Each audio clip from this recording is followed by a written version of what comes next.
Żewġ persuni nżammu arrestati wara li deru quddiem il-qorti brabta ma' każ ta' vandaliżmu fuq vettura ta' tip Ford Transit li allegatament ingħatat in-nar f'ħalqhom mill-ġimgħa li għaddiet.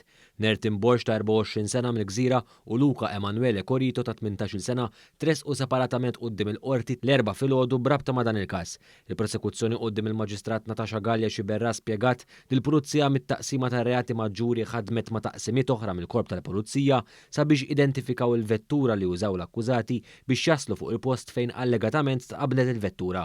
Il-prosekuzzjoni spjegat ukoll li fil-karozza kien hemm persuna oħra flimkien mal-imputati.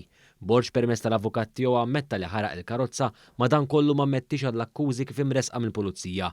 Corito ċaħat l-akkużi u oġġezzjona kif kienu miġġuba l-akkużi kontrih. Denilson Manicaro ta' 21 sena minn Raħal Ġdid ingħata l-ħelsien mill-arrest wara li kien akkużat li qabbad karozza fil-Fgura lejliet l-ewwel tas-sena. F'seduta aktar kmieni din il-ġimgħa l-qorti semet kif mal-pulizija Manicaro qal li ma rridx iqabbad il-karozza ta' pulizija iżda l-karozza ta' maġenba. Intant fix-xhieda tiegħu il-vittma ta' dan ir-reat qal li huwa kien sar jaf lill-imputat f'investigazzjonijiet li għamel fil-passat. Manicaro ngħata l-ħelsien mill-arrest fuq depożitu ta' 900 euro u garanzija personali ta' 4100 euro. Etienne Bartolo magħruf bħala l-vojtu li fġuri kien instabħati ta' qtil ta' Rodri Greg f'Birkirkara fil-qorti tal-appell ġie meħlus milli jħallas kważi 20,000 euro biex ikopri l-ispejjeż tal-esperti tal-qorti. Fl-appell l-avukati ta' Bartolo qalu li din il-multa ma tieħux in konsiderazzjoni l-fatt li l-akkużat instabħati ta' omiċidju skużabbli.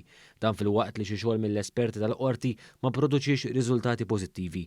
L-avukati argumentaw li multi daqstant eżorbitanti kienu se jfissru li l-akkużat kien se jispiċċa jservi sentenza itwal ta' qorti għaliex ma kellux flus biex iħallas dik il-multa.